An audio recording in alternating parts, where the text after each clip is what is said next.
Smart हो रहा है इंडिया जैसे इंडिया में बना Elista smart LED TV with world class clarity and amazing features.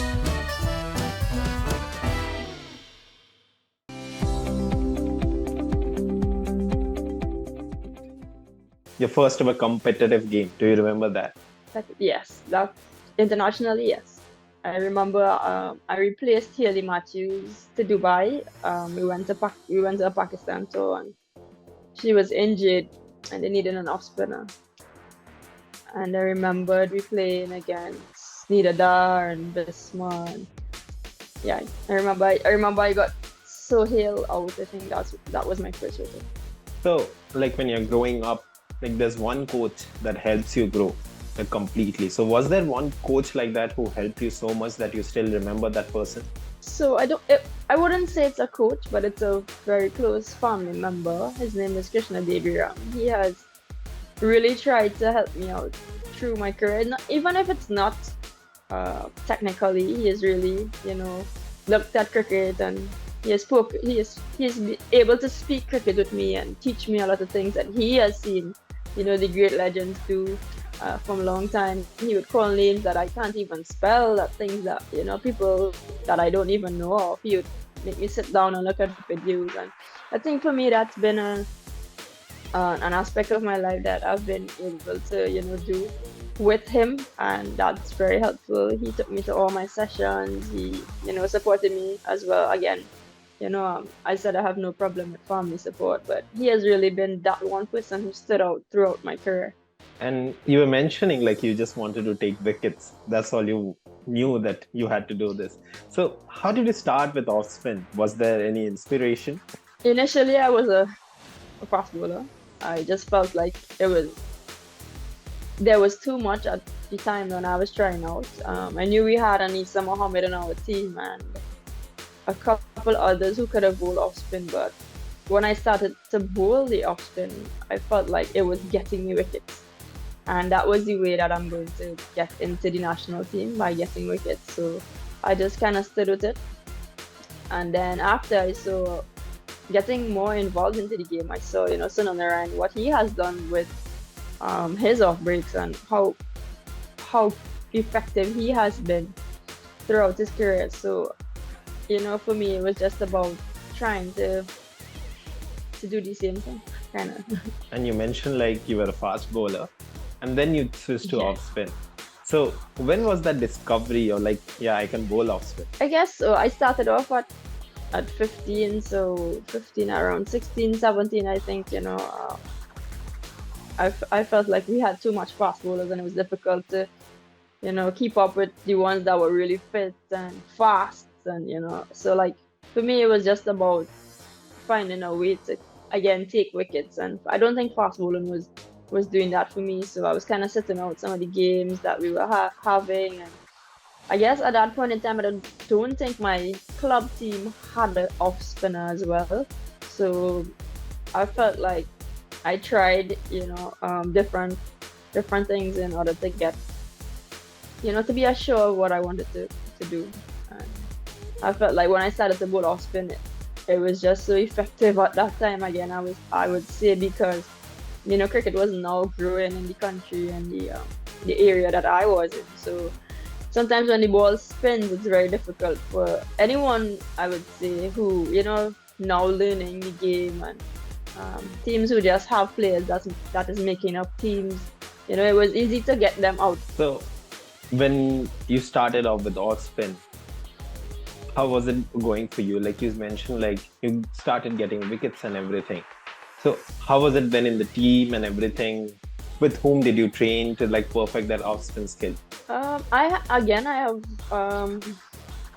sat down and really looked at a lot of cricket, the way spinners bowl. I've looked at Mulitaran, I've looked at Sunil Narine, I've looked at a couple players, who really did well in spin on its own, because I can also bowl leg breaks as well.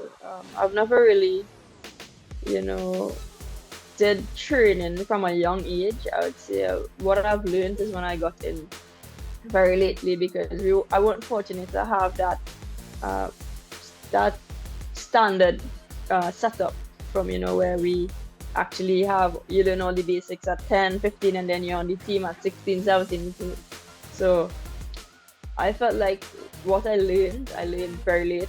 And, cricket is a learning game. You always want to learn. So what I knew from initially is what I really looked at. I looked at a lot of cricket, and I looked at a lot of videos. I looked at the way, again, Sunil Narine bowls. So to me, it's about, now learning. Well, not now, but, previously when I came into the scene, learning more of the basics and about, really bowling, on what bowling and spin bowling can do. And you have mentioned Sunil Narine a lot. So does he still inspire you?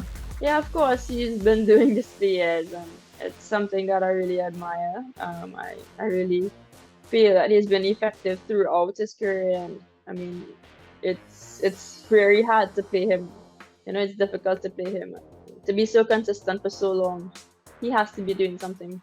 Very like at least it's amazing to me. When we are talking about team selections and everything, you also mentioned like I want to be in the West Indies side now. This WCPL's performance would help me to get there. So when we talk about the T20 World Cup in Australia, where you were a part of the preliminary squad and then you couldn't make the 15-member squad. So of course it takes a toll on you, like being in and out of the squad. How do you deal with that?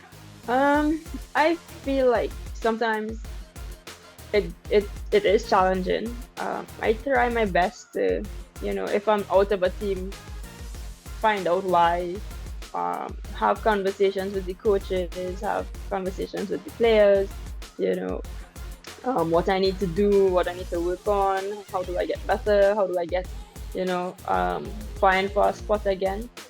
And these have healthy conversations with people who, gonna give me the best answer that can help me grow forward. So for me, it's all about who I speak to and how they respond to me, because sometimes some people can be, motivating, and some can be demotivating as well. So I choose who I kind of really want to speak to, because especially Stephanie Taylor, she's really been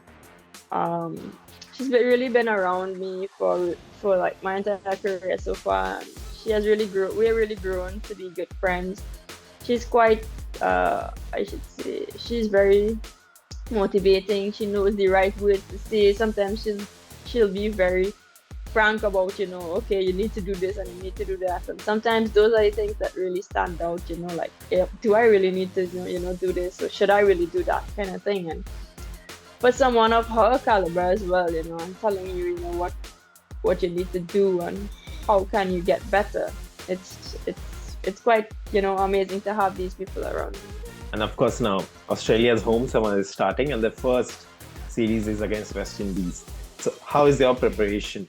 As I said, I'm just trying to come back out from, this. I haven't played an international match since the World Cup. So for me, it's again, sticking to plans and being clear about the conditions we're heading into, who we're obviously going to play against, and training for that. Obviously, the wicket I don't think should spin a lot, so it kind of conducive to the way I bowl as well. So I'm kind of looking forward to going there, seeing the wickets, because I've never played in Australia as yet. I've probably just transited in one of the airports, so I'm just looking forward to go meeting these great players, feeling out the conditions, having a ball on the tracks, and let everything else take care of itself. Well, that is if I am selected to go as well. Just So, of course, right now, the age we are living in, the age of T20 cricket and all. So, we see the rise of all-rounders and the players who are like three-dimensional and everything. So, in your training regime, what all have you inculcated that makes you like, I can go there and bat? I can go there and maybe finish the game with the ball and the bat both and improve my fielding too.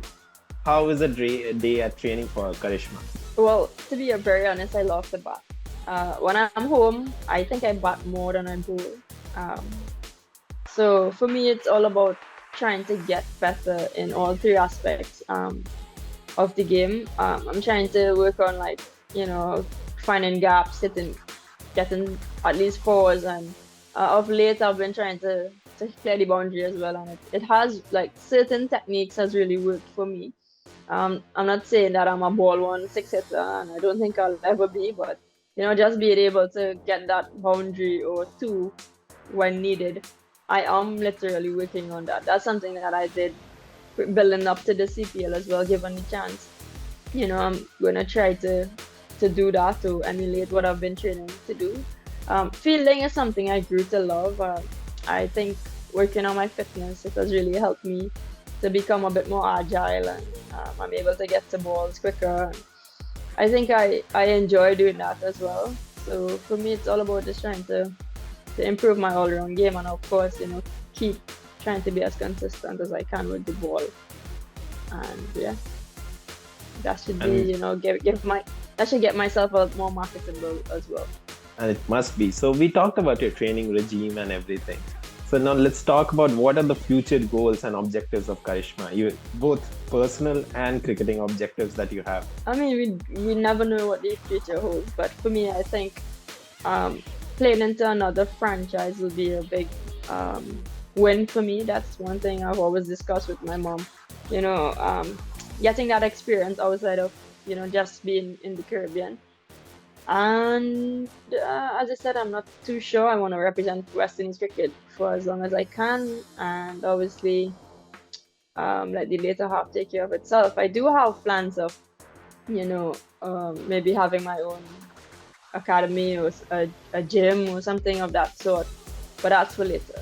Smart हो रहा है India, जैसे India में बना Elista smart LED TV with world class clarity and amazing features.